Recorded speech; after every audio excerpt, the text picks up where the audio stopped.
কিন্তু ভারত কিন্তু এই সরকার চেঞ্জ হওয়ার সাথে সাথে চেঞ্জ হয় নাই, আপনারা চেঞ্জ হয়েছেন। ভারত ভারতের আগের মতোই আছে। তার মানে আপনারা কিছু কড়া কথা বলছেন, ইলিশও দিচ্ছেন। গত সরকার কড়া কথা বলতো না, ইলিশ দিত। সমস্ত পদক্ষেপে সরকারের নতজানুমূলক দৃষ্টিভঙ্গি ছিল। সীমান্তে মানুষ মারা যাচ্ছে, আর বাংলাদেশ সরকারের সাফল্য ছিল।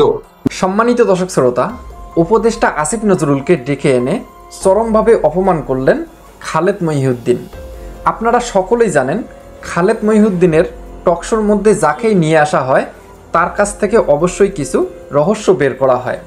ঠিক একইভাবে উপদেষ্টা আসিফ নজরুলের কাছে কিছু রহস্য বের করেছে খালেদ মহিউদ্দিন। বিস্তারিত জানতে পারবেন ভিডিওর মধ্যে, তাই ভিডিওটি শেষ পর্যন্ত দেখলেই আপনারা জানতে পারবেন। তাহলে চলুন আমরা সেই ভিডিওটি আগে দেখে আসি, কি রহস্য বের করা হলো উপদেষ্টা আসিফ নজরুলের কাছে। তাহলে চলুন সেই ভিডিওটি আগে দেখে আসি। চ্যানেলে নতুন হলে অবশ্যই চ্যানেলটি সাবস্ক্রাইব করে নেবেন। কিন্তু ভারত কিন্তু এই সরকার চেঞ্জ হওয়ার সাথে সাথে চেঞ্জ হয় নাই, আপনারা চেঞ্জ হয়েছেন। ভারত ভারতের আগের মতোই আছে। তার মানে আপনারা কিছু কড়া কথা বলছেন, ইলিশও দিচ্ছেন। গত সরকার কড়া কথা বলতো না, ইলিশ দিত। আপনারা কড়া কথা বলছেন, ইলিশ দিতেন। এটা কি একটা সিম্বলিক যে আপনারা ভারতের সাথে একই রকম সম্পর্ক রাখবেন, শুধু কিছু কড়া কথা মাঝখানে বলবেন? ব্যাপারটা কি এরকম? সমস্ত পদক্ষেপে সরকারের নতজানুমূলক দৃষ্টিভঙ্গি ছিল। সীমান্তে মানুষ মারা যাচ্ছে, আর বাংলাদেশ সরকারের সাফল্য ছিল যে ওই লাশটা নিয়ে আসছে, সেটা তাদের সাফল্য। মানুষ মারা যাচ্ছে, সেটাকে সরকার সমর্থন করতো। তৎকালীন শেখ হাসিনা সরকার বলতো আমাদের লোকরা অপরাধ করে যায় দেখে মারা যায়, আমরা পানি পাচ্ছি না, সেটা কোনো প্রতিবাদ করতো না ঠিক মতো। অথচ আমাদের পানি ফেনী নদীর পানি দিয়ে দিচ্ছে। আমাদের এখানে ভিতর দিয়ে ট্রানজিট নিয়ে যাচ্ছে। আমি নেপাল আর ভুটানের সাথে সামান্য ট্রানজিট পাচ্ছি না। দিনের পর দিন ভারতের যারা শাসক আছে আমাদের দেশ সম্পর্কে অত্যন্ত অবমাননাকর, অপমানজনক উক্তি করতো। আমাদের মন বিষিয়ে থাকতো সব সময়। তো আমার কনটেক্সটে ছিল এইরকম একটা কান্ট্রিকে সারাক্ষণ আমাদের দেশের প্রধানমন্ত্রী বলতে থাকতে, আপনার খেয়াল আছে নিশ্চয়ই, তৎকালীন প্রধানমন্ত্রী, যে ভারতকে যা দিয়েছি কখনো ভারত সেটা ভুলতে পারবে না। তখন আমাদের মনে প্রশ্ন আসতো, এটা কি আপনার পৈতৃক সম্পত্তি নাকি, আপনি যা ইচ্ছা দিবেন? তখন মনে তো অপ্রকাশ্য অনেক জিনিস আছে। ভারতকে খুশি করার জন্য যারা আমাদেরকে পানি দেয় না, যারা আমাদেরকে সীমান্তে হত্যা করে, যারা আমাদের সাথে আপনার অবমাননাকর মন্তব্য করে, এরকম। তো আমার কনটেক্সটটা ছিল, বলেছেন যে আমি চাইলে এটাও লিখতে পারি যাতে দর্শকরা এটাতে অংশগ্রহণ করতে পারে, যে অপ্রীতিকর প্রশ্ন তাকে করা যাবে। আসিফ ভাই, সেই জন্য আপনাকে আলাদা করে আবারও ধন্যবাদ দিই। তো সবচেয়ে অপ্রীতিকর প্রশ্ন যেটি এই মুহূর্তে আপনাদের দর্শকরা সবচেয়ে বেশি করতে চাচ্ছেন, সেটি হচ্ছে যে 500 টন ইলিশ যখন রপ্তানি হয়েছিল ভারতে, তখন আপনি বলেছিলেন যে কেন এই ইলিশ রপ্তানি করা হবে। এইবার দেখা যাচ্ছে আপনাদের সরকার 3000 টন ইলিশ রপ্তানি করছে। এর কারণ যদি আমাদের বলেন। আরেকটা বিষয় বলে রাখি, প্রফেসর আসিফ নজরুল, আপনি আসবেন শুনে অনেকে আমাদেরকে প্রশ্ন পাঠিয়েছেন, সুতরাং আমাদের অনেক প্রশ্ন আছে। আপনি যদি একটু সবগুলি বিষয়ে যদি আপনি একটু সংক্ষিপ্ত আকারে একটু বলেন যে আপনারা 3000 টন ইলিশ রপ্তানি করছেন, এটি কেন? আমি প্রথমে আপনাকে বলি, আমি ইলিশ রপ্তানির যে স্ট্যাটাসটা দিয়েছিলাম তখন আমি উপদেষ্টা ছিলাম না। আর 3000 টনের ব্যাপারটা আমি আপনাকে একটু ক্ল্যারিফাই করি। সেটা হচ্ছে আমাদের এই গত বছর, আমি একদম পরিসংখ্যান নিয়ে এসেছি যাতে কোনো মিসআন্ডারস্ট্যান্ডিং না হয়। গত বছর 3950 টন ইলিশ রফতানির সর্বোচ্চ অনুমোদন দেওয়া হয়েছিল। প্রকৃত রফতানি হয়েছিল 802 টন। এই বছর তার চেয়ে কম ইলিশ রপ্তানির অনুমোদন দেওয়া হয়েছে 3000 টন। অ্যাকচুয়াল রপ্তানি কত হবে সেটা আপনি at the end of the day দেখেন। কাজে আপনি যদি পরিসংখ্যানে তুলনা করেন তাহলে 3950 টনের সাথে 3000 টনের তুলনা করতে হবে। আর 500 টন আমি যে স্ট্যাটাসটা দিয়েছিলাম, এটা দ্বিতীয় ফেজে 500 টন রপ্তানি করার কথা বলা হয়েছিল, কিন্তু গত বছর আসলে প্রকৃত রপ্তানি হয়েছিল 802 টন। এটা পত্র পত্রিকায় প্রকাশিত রিপোর্ট, আপনার প্রথম আলোর রিপোর্ট, আপনার পরীক্ষা করে দেখতে পারেন। এখন আপনার যখন আমি ইলিশ মাছের ইয়েটা দিয়েছিলাম, আমি ওখানে কি বলেছিলাম ভালো করে খেয়াল করেন। 500 টন ইলিশ কেন পাঠানো হচ্ছে? ভারতকে খুশি করার জন্য, যারা আমাদেরকে পানি দেয় না, যারা আমাদেরকে সীমান্তে হত্যা করে, যারা আমাদের সাথে আপনার অবমাননাকর মন্তব্য করে, এরকম। তো আমার কনটেক্সটটা ছিল, আপনি যদি ভালো মতো ম্যাচেসটা দেখেন, আপনি যদি ভারতের সাথে মর্যাদাপূর্ণ সম্পর্ক থাকে, বন্ধুত্বপূর্ণ সম্পর্ক থাকে, ওই বন্ধুত্বপূর্ণ সম্পর্কের আলোকে, ভারসাম্যমূলক সম্পর্কের আলোকে আপনি ইলিশ রপ্তানি করেন না, কি করেন সেটা নিয়ে মানুষের অত মাথা ব্যথা থাকতো না। আপনি এমন একটা দেশ, তখন প্রতিটা নিয়ত ভারতের যে সমস্ত পদক্ষেপে সরকারের নতজানুমূলক দৃষ্টিভঙ্গি ছিল। সীমান্তে মানুষ মারা যাচ্ছে, আর বাংলাদেশ সরকারের সাফল্য ছিল যে ওই লাশটা নিয়ে আসছে, সেটা তাদের সাফল্য। মানুষ মারা যাচ্ছে, সেটাকে সরকার সমর্থন করতো। তৎকালীন শেখ হাসিনা সরকার বলতো আমাদের লোকরা অপরাধ করে যায় দেখে মারা যায়, আমরা পানি পাচ্ছি না, সেটা কোনো প্রতিবাদ করতো না ঠিক মতো। অথচ আমাদের পানি ফেনী নদীর পানি দিয়ে দিচ্ছে। আমাদের এখানে ভিতর দিয়ে ট্রানজিট নিয়ে যাচ্ছে। আমি নেপাল আর ভুটানের সাথে সামান্য ট্রানজিট পাচ্ছি না। দিনের পর দিন ভারতের যারা শাসক আছে আমাদের দেশ সম্পর্কে অত্যন্ত অবমাননাকর, অপমানজনক উক্তি করতো। আমাদের মন বিষিয়ে থাকতো সব সময়। তো আমার কনটেক্সটে ছিল এইরকম একটা কান্ট্রিকে সারাক্ষণ আমাদের দেশের প্রধানমন্ত্রী বলতে থাকতে আপনার খেয়াল আছে নিশ্চয়ই, তৎকালীন প্রধানমন্ত্রী, যে ভারতকে যা দিয়েছি কখনো ভারত সেটা ভুলতে পারবে না। তখন আমাদের মনে প্রশ্ন আসতো, এটা কি আপনার পৈতৃক সম্পত্তি নাকি, আপনি যা ইচ্ছা দিবেন? তখন মনে তো অপ্রকাশ্য অনেক জিনিস আছে।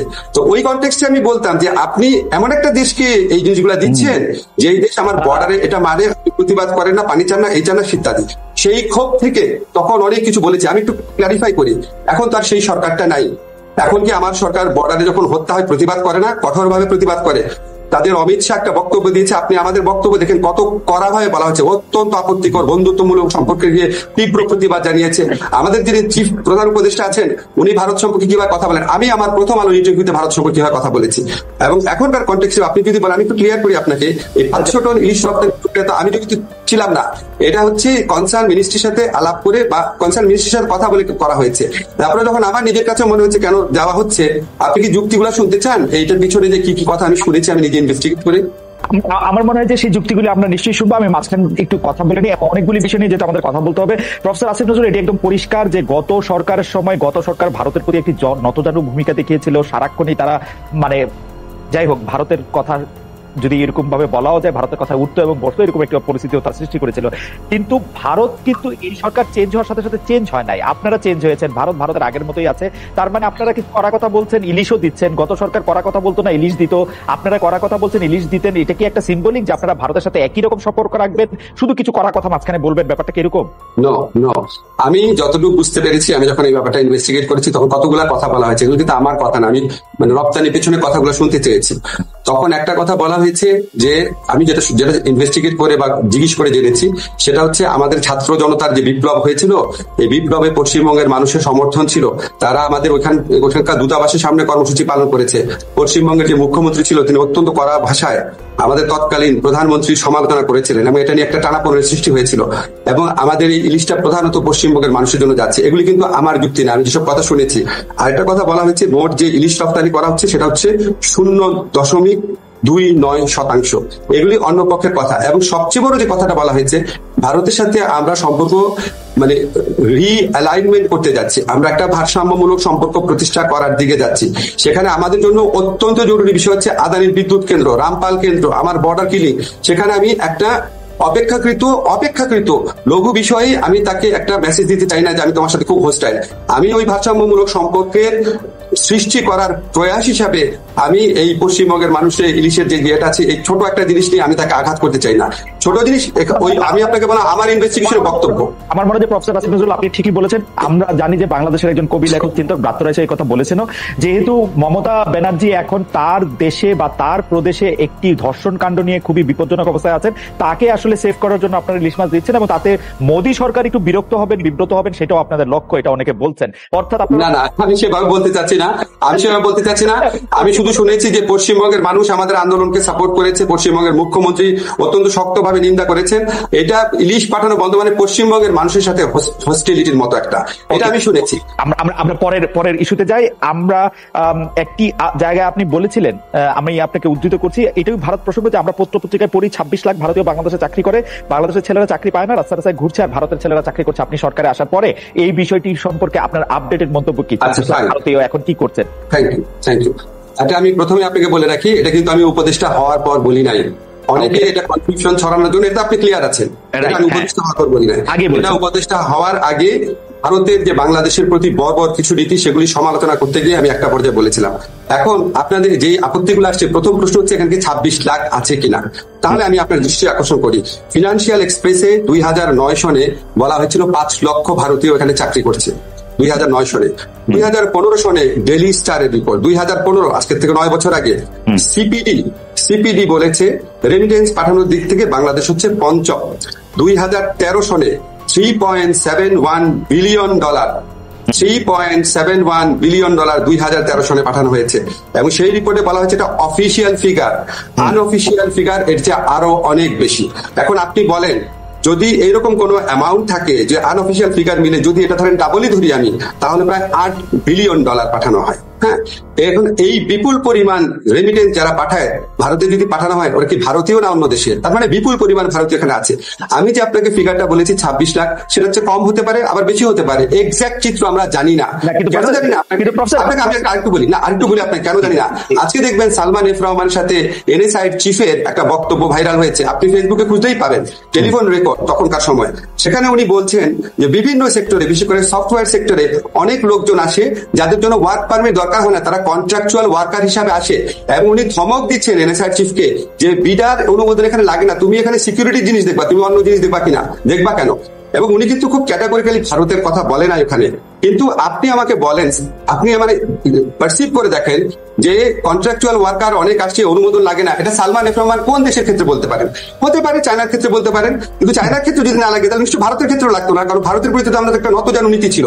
এই সমস্ত জিনিস যদি আপনি অ্যাড করেন, আমরা একটা কনক্লুশনে আসতে পারি বিপুল পরিমাণ ভারতীয় আনডকুমেন্টেড এখানে কাজ করছে।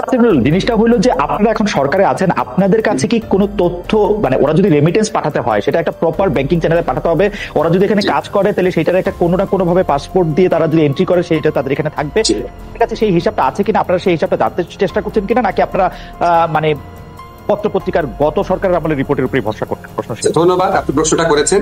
আমি প্রথমে আপনাকে ক্লিয়ার করি, আজকে প্রবাসী কল্যাণ মন্ত্রণালয় যখন গিয়েছিলাম তখন একজন সাংবাদিক আমাকে প্রশ্ন করেছিলেন, উনার ধারণা ছিল এটা হচ্ছে আমার মন্ত্রণালয়ের বিষয়।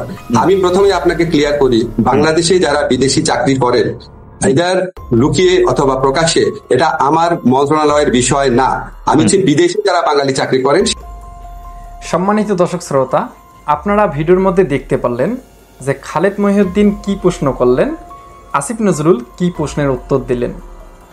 শেখ হাসিনা যখন বাংলাদেশের মধ্যে প্রধানমন্ত্রী ছিলেন, ঠিক সেই সময় প্রথমে 500 টন ইলিশ ভারতে দিয়েছিলেন।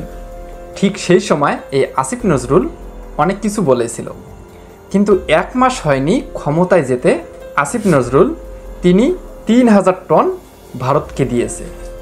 এখন এই বিষয়টা নিয়ে আপনারা কি বলবেন? সম্মানিত দর্শক শ্রোতা, এই বিষয়গুলো নিয়ে অবশ্যই আপনাদের মূল্যবান মতামতগুলি কমেন্ট বক্সে লিখবেন। বাংলাদেশের মানুষ ইলিশ খেতে পারে না, সেই ইলিশ ভারতের মধ্যে দিয়ে দেয়। সম্মানিত দর্শক শ্রোতা, এইরকম আপডেট ভিডিও পেতে চ্যানেলটি অবশ্যই সাবস্ক্রাইব করে নেবেন। তো ধন্যবাদ সকলকে, নেক্সট ভিডিওতে দেখা হবে। আল্লাহ হাফেজ।